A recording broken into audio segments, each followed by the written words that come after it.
सतगुरुआं दे मिठे मिठे बोल, हाँ प्यारे प्यारे बोल, तू मन चित लाई सुनी ले।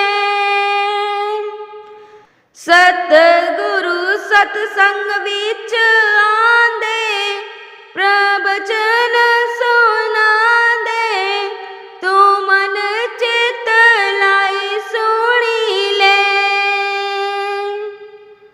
सतगुरु सतसंग विच आंदे, प्रवचन सुनांदे, तू मन चित लाई सुनी ले। सतगुरुआं